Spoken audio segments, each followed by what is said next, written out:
రాష్ట్ర ఎంపీటీసీల సంఘం అధ్యక్షులు ప్రజాప్రతినిధి ఫోరం నాయకులు కుమార్ గారు, ఎంపీటీసీల ఫోరం ప్రధాన కార్యదర్శి రవీందర్ గారు, సర్పంచుల జేఏసీ చైర్మన్ యాదయ్య గారు, ప్రధాన కార్యదర్శి ప్రణీల్ చందర్ గారు, జడ్పీటీ సంఘం నాయకులు రవి ముదిరాజ్ గారు, ఎంపీపీల సంఘం నాయకురాలు కళ్యాణ్ గారు, మున్సిపల్ కౌన్సిలర్ల సంఘం నాయకులు నరేందర్ గారు, కార్పొరేటర్ సంఘం నాయకులు జగన్ గారు, జడ్పీ చైర్మన్ సంఘం నాయకురాలు తుల ఉమ్మ గారు, ఇంకా చాలా మంది నాయకులు నాయకురాలు మరియు మా పెద్దలు గౌరవనీయులు ఈ రాష్ట్ర మొట్టమొదటి మన బీసీ బిడ్డ స్పీకర్ గా ఉన్నటువంటి బస్వనాచారి గారు, ఈ హైదరాబాద్ అంటేనే శ్రీనివాస యాదవ్ ఎవరికి ఏ ఆపద వచ్చినా అర్ధరాత్రి ఆపద వచ్చినా కేవలం ఫోన్ ద్వారానే పరిష్కారం చేసి నిరంతరం ఈ జాతి గురించి శ్రమిస్తూ ఈరోజు హైదరాబాద్ లో ఏ కార్యక్రమం నిర్వహిస్తున్నా నేను ధైర్యం చెప్పి మరి ఈ సంఘానికి మనకు ధైర్యం చెప్పినటువంటి మాజీ మంత్రివర్యులు శ్రీనివాస్ యాదవ్ గారు, గౌరవనీయులు మొట్టమొదటి ఈ రాష్ట్ర చైర్మన్, తెలంగాణ ఉద్యమంలో గడగడ రాణించి సమైక్యవాదులను అన్ని ఉద్యమాల్లో ముందుండి మా అందరికీ ఓ పెద్దన్న పాత్ర పోషించినటువంటి గౌరవనీయులు పెద్దలు స్వామిగౌడన్న గారికి, మాజీ బీసీ కమిషన్ చైర్మన్ విష్ణుమోహన్ గారికి, గౌరవనీయులు శాసనసభ్యులు అన్న ప్రభాకర్ గారికి, మాజీ శాసనసభ్యులు పెద్దలు జైపాల్ యాదవ్ గారికి, శాసనసభ్యులు గోపాలన్న గారికి, సురేందర్ గారికి, జర్నలిస్ట్ ఫోరాన్ని స్థాపించి మరి తెలంగాణలో జర్నలిస్టులందరూ ఐక్యం చేయడంలో ప్రముఖ పాత్ర పోషించినటువంటి పల్లె రవి గారికి, మరి మా తమ్ముడు సాయి గారు మరి ఒక యువకుడిగా ఆయన సేవలు అందిస్తూ ఒక ఎంపీగా గెలవాల్సిన సత్తా ఉన్న కావాలని చెప్పి కుట్రలు కుతంత్రాలతో దెబ్బకొట్టిన మళ్ళా పులిలాగా ఈరోజు ముందుండి నడిపిస్తున్నటువంటి యువ నాయకుడు సాయి గారు, మరి ఈ ప్రాంతంలో రాత్రి నుంచి తెల్లాళ్ళు కావలు కాస్తూ సామాన్య కార్యకర్తల నిలిచి ఈ రోజు ఈ కార్యక్రమాన్ని నిర్వహిస్తున్నటువంటి సహకరించినటువంటి మా తమ్ముడు జయసింహ గారు, ఇంకా చాలా మంది దయచేసి వేదిక మీద ఉన్నారు, క్షమించాలి.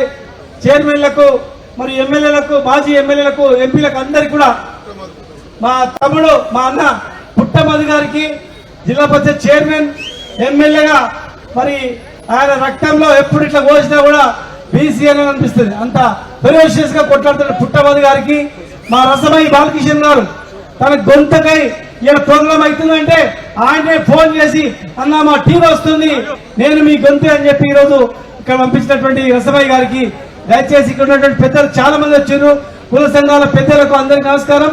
ఇప్పుడే జస్టిస్ ఈశ్వరయ్య గారు కూడా బయలుదేరిండు, ఆయన మరి సుప్రీంకోర్టు జడ్జిగా పనిచేసినటువంటి సందర్భం, అదే ఐఏఎస్ ఆఫీసర్ గా రిటైర్ అయినటువంటి ఇంటలెక్చువల్ ఫోరం చైర్మన్ అయినటువంటి మన చిరంజీవి గారికి, ఇంకా వివిధ సంఘాల నాయకులకు అందరూ వస్తారు, అందరికీ పేరు పేరు నమస్కారం. ముఖ్యంగా పాత్రికేయ సోదరులకు, అలానే ఇదే గడ్డ మీద ఇదే ప్రాంతంలో తెలంగాణ ఉద్యమానికి పూర్తి సహకారంతో పెద్ద మనసుతో మీరు సహకరించిన మీరు మళ్ళీ ఆ ఉద్యమంలో ఉన్నటువంటి వాళ్ళే ఈరోజు న్యాయం ఇది, న్యాయమైన డిమాండ్ ఇది, ఈ న్యాయమైన డిమాండ్ లేకపోతే మళ్ళా ఉద్యమాలు వస్తాయి, మళ్ళా గొడవలు వస్తాయి. ఈ ప్రాంతం అంటేనే ఉద్యమాల గడ్డ అని చెప్పి సపోర్ట్ ఇస్తుంటే జర్నలిస్టులకు అందరు కూడా పేరు పేరు నమస్కారం. చాలా మంది చాలా విషయాలు మాట్లాడారు, నేను ఎక్కువ విషయాలు మాట్లాడేది ఒకటి మీకు తెలియజేస్తున్నాను సభ ద్వారా. ఈ ప్రభుత్వానికి మీరు అన్నదేంది, మీరు చేస్తున్నదేంది, మీరు అన్న మాటలు కావాలంటే మీరు వినండి, ఇది మాట్లాడండి. నోరు ఉంది కదా అని చెప్పి, అబద్ధాలు వింటున్నారు కదా అని చెప్పి ఇష్టానుసారంగా మాట్లాడితే ఎవరైనా క్షమించిందో కానీ ఈ ప్రజలు బడుగు బలహీన వర్గాల వాళ్ళు క్షమించరు. దయచేసి కామారెడ్డి డిక్లరేషన్ ఎవరితో చెప్పించిండు, ఒక బీసీ ముఖ్యమంత్రితో చెప్పించారు అంటే మీరు పోయి ఆయన అడకపోరు అని చెప్పినట్లనా ఇలా ఆ రోజు మాట్లాడింది అమలు కాకపోతే లేకపోతే మీరు ఈరోజు మోసం చేసినాం ఏం చేస్తారు మళ్ళీ మోసం చేస్తారు కాముంటారా ఏ ఉద్దేశం కామారెడ్డి డిక్లరేషన్ లో మీ అంతకు మీరే 42% చట్టబద్ధత కల్పించి 6 నెలల్లో రిజర్వేషన్ ఇస్తామన్నారు 6 నెలలు కాలేదా మాట్లాడింది మీరు మాట్లాడించిన మాటలు సిద్ధరామయ్య గారు మాట్లాడిన మాటలు మీకు కావాలా చెప్పండి లేదంటే మేమే వేలాది మందిని కర్ణాటక పోయి సిద్ధరామయ్య గారి దగ్గర కూర్చుంటాం దారి వస్తావా చస్తావా ఏం సంగతి తెలుసుకుందాం అని కర్ణాటక కోతాం ఆయన ఏమో అడుగుతాం 42% ఇస్తా అని చెప్పి ఇలా మీరు మాట్లాడుతున్నది ఏమిటి ఇలా అసెంబ్లీ తీర్మానం ఎందుకు చేసిండ్రు చట్టాన్ని ఎందుకు తయారు చేసిండ్రు ఈ చట్టాన్ని ప్రెసిడెంట్ ఆఫ్ ఇండియాకి ఎందుకు పంపించిండ్రు మీరు పంపించి మళ్ళీ ఇలా క్యాబినెట్ లో తీర్మానం చేసి జీవో అంటారు ఎవరు చెప్పిండ్రు మీకు జీవో ఎవరు చెప్పిండ్రు తెలంగాణ ప్రజలు చెప్పిందా బీసీ ప్రజలు చెప్పిందా జీవో ఎవరు ఏమన్నాడు జీవో ఇచ్చి ఆర్డర్ చేస్తే మేం కేసీఆర్ గారి నాయకత్వంలో కూడా జీవో ఇచ్చిండు జీవో అయింది 33% బీసీలకు ఎమ్మెల్యేలుగా ఎంపీలుగా ఇవ్వాలని తీర్మానం చేసిండు జీవో తెచ్చిండు 34% ఇస్తామని మరి ఎవరు పోయింది కోర్టుకు ఇక రాజకీయంగా మాట్లాడినట్లయితుంది ఒక్కసారి ఆలోచన చేయండి ఎంపీ రవిచంద్ర గారు దయచేసి రావాలి ఎవరు పోయింది కోర్టుకు స్వప్నారెడ్డి గారు అని పోయిండు ఎవరు పంపించిండ్రు చెప్పండి ఆమె తప్పుగా అవ్వచ్చు పాపం ఎవరు పెట్టి కేసు వేయించారు హైకోర్టులో కేసు వేయించారు కొట్టేసారు సుప్రీంకోర్టు పోయిండ్రు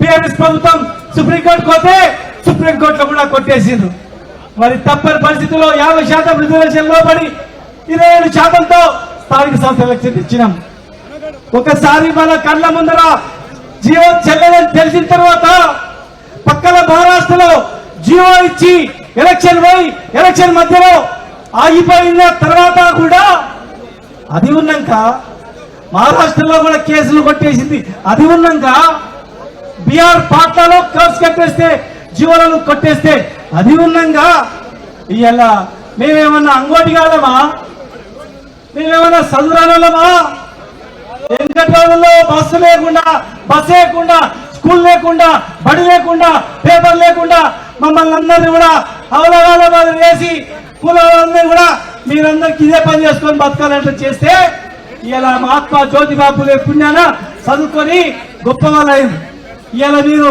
జీవోలు చెల్లవని చెప్పి ఎవరు చెప్పారు మీరు జీవమని జీవో మీరు 10 మందిని మేనేజ్ చేయొచ్చు 10 మందిని పైసలతో కొనొచ్చు 10 మందిని మప్పి పెట్టచ్చు కానీ లక్షలాది మంది కోట్లాది మంది ఈ జనాన్ని మీరు కొనలేరు గుర్తుపెట్టుకోండి ఈ తెలంగాణ గడ్డ ప్రాణాలకు తెగించి కొట్లాడే గడ్డ నక్సలైట్ ఉద్యమాన్ని పుట్టించిన గడ్డ నక్సలైట్ ఉద్యమం గణపతి పుట్టినటువంటి గడ్డ చాకలి ఐలమ్మ సాయుధ పోరాటం నడిపినటువంటి గడ్డ కొమరం భీమ్ పుట్టినటువంటి గడ్డ సర్వాయి పాపన్న పుట్టినటువంటి గడ్డ శ్రీకాంత్ చారి పుట్టినటువంటి గడ్డ ఇది ఈ గడ్డ మీద మీరు చరిత్ర తెలుసుకోకుండా జీవాలు ఇచ్చి ఎలక్షన్లో పోయి మమ్మల్ని ఏం చేయాలనుకున్నారు మమ్మల్ని పిచ్చోళం చేయాలనుకున్నారా మేము పిచ్చోళంగా అవగాహన చేయాలనుకున్నారా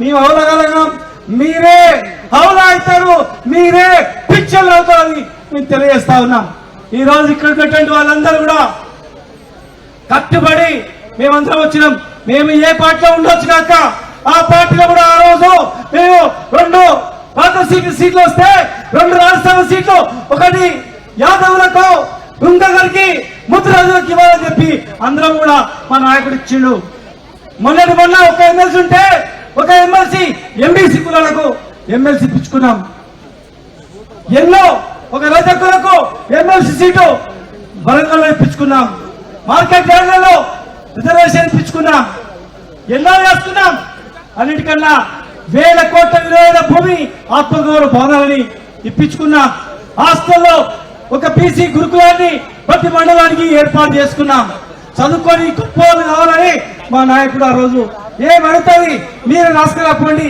మేము జీవో ఇస్తామని చెప్పింది. ఇది వాస్తవమా కాదా? ఇది వాస్తవం కాదా? ఈరోజు భారతీయ జనతా పార్టీలో ఉండొచ్చు ఈటల రాజేంద్ర గారు, అడగమని చెప్పండి. కరెక్ట్ అని చెప్తాడా లేదా? ఏ పార్టీలో ఉన్నా ఈరోజు జోగి రమణ గారు అడగమని చెప్పండి, చెప్తాడు. ఈరోజు గందుల కమలాకర్ అడగమని చెప్పండి, ఇమ్మీడియట్ గా నిధులు కేటాయించిందా లేదా? మేము ఎవరు చేసినాం, మీరు ఇంకా ఎక్కువ చేస్తామంటేనే కదా మీరు ఆశపడి మా వాళ్ళందరూ మీకు ఓట్లేసింది. ఇవాళ ఈ చరిత్రలో యాదవ్లు క్యాబినెట్ మంత్రిగా చరిత్ర లేదు. ఇవాళ గొల్ల కురువలకు లేదు ఇక్కడ, మున్నూరు కాపులకు లేదు ఇక్కడ, ముద్రాజులకు బీసీఏ గురువులు చేస్తామని అది లేదు, మంత్రి పదవులు లేవు. చైర్మన్ 50 ఇస్తే 10కి మళ్ళీ 5 ఏదో పాడేసింది. భార్యలు బీసీ ఉంటే ఆ కోట్లు పెట్టి పాడేసింది. ఎమ్మెల్యే టికెట్ ఇవ్వాలని రాహుల్ గాంధీ గారు చెప్తే చార్మినార్, యాకత్పుర, డబుల్పుర గమనించిండు. మరి రాహుల్ గాంధీ గారు మీరెంతనో మీకు ఎంత అన్నాడు. ఇదా ఈ జీవోలో రాహుల్ గాంధీ గారు చెప్పిన జీవో ఇష్యూ చేసి అయిపోతుంది చేతులు దులుపుకోపోమని. బీసీ బిడ్డలారా, బీసీ ఉద్యమానికి మరి సపోర్ట్ చేసేటువంటి అందరూ అగ్రవర్గాల్లో ఉన్నటువంటి నిరుపేదలారా ఒక్కసారి మీరు ఆలోచన చేయండి. ఇంత ఈజీగా ఒక జీవోతో రిజర్వేషన్ ఇచ్చుకునేటట్లుంటే ఇన్ని రాష్ట్రాలు ఇన్ని కొట్లాటలు ఎందుకు అవుతాయా? ఇన్ని రోజులు ఎందుకు అవుతుంది? అదే జీవోతో అయ్యేది ఉంటే మొదలై మీరు జీవో ఇచ్చేది ఉంటుంది. అసెంబ్లీ చట్టం తెచ్చి రివర్స్ రావడం ఏంటి? ఎవరిని పిచ్చోని చేయాలనుకుంటున్నారు? ఇది పెద్ద మోసం. గొర్రెలకు 3 లక్షలు ఇస్తామని మోసం, గీత కార్మికులు చనిపోతే 10 లక్షలు ఇస్తామని మోసం, అన్ని మోసాలే. మున్నూరు కార్పొరేషన్ మోసం, ఎంబీసీ మంత్రిత్వ శాఖ ఇస్తారని మోసం. కనుక మోసం చేసి అధికారంలోకి వచ్చి కనీసం ఈ 42% రిజర్వేషన్ వస్తే మేము సంతోషపడే వాళ్ళం. అది కూడా అందుకే ఈరోజు వార్డు మెంబర్ నుంచి సర్పంచ్ నుంచి ఎంపీటీసీ నుంచి జడ్పీటీ నుంచి అనేక ఉద్యమాలు చేసినటువంటి వాళ్ళందరూ కూడా ఇవాళ కొట్లాడి తెగించి ఇవాళ వాళ్ళందరూ కూడా ఒక వేదిక మీదకి వచ్చింది. మీరు ఎన్ని అబాండాలు వేసినా దయచేసి చెప్తున్నాం, మీరు అమలు చేయకపోతే 42% చట్టబద్ధంగా కల్పించి ఎలక్షన్ పెట్టకపోతే ముందు ఏమైనా పొరపాటు చేస్తే ఖచ్చితంగా లక్షలాది మంది తరలి వస్తాం, మిమ్మల్ని రాజకీయంగా భూస్థాపితం చేస్తాం. కేసులు పెట్టి పొరపెట్టి జైల్లో పెట్టి ఎన్ని చేసినా మేము అందరం కూడా కొట్లాడడానికి తెలంగాణ వచ్చింది. జైల్లో పెట్టమన్నా భయపడడానికి తెలంగాణ వచ్చింది. మీ జైళ్లకు, మీ కొట్లాటలకు, మీ దొంగ కేసులకు ఖచ్చితంగా మేము భయపడం. ఖచ్చితంగా ఇచ్చి తీయాల్సిందే. నువ్వు రేపు ఎలక్షన్ గురించి జీవిస్తున్నావు. మరి ఇలా ఇంజనీరింగ్ అడ్మిషన్స్ అవుతున్నాయి, మెడికల్ అడ్మిషన్స్ అవుతున్నాయి. దాంట్లో ఎందుకు నువ్వు జీవో ఇవ్వలే? 20,000 ఉద్యోగాలని చెప్పి క్యాబినెట్ తీర్మానం చేసినావు. ఆ ఉద్యోగాలకు ఎందుకు నువ్వు జీవో ఇవ్వలే? అంటే ఇవాళ అడ్మిషన్లకు జీవో ఇవ్వవు, రేపటి రిక్రూట్మెంట్ జీవో ఇవ్వవు, ఎల్లుండి కోట్ల కొట్టేదానికి జీవో ఇచ్చి చేతులు దులుపుతామంటే కాదు. ఖచ్చితంగా ఈ ప్రభుత్వమే బాధ్యత వహించాలి.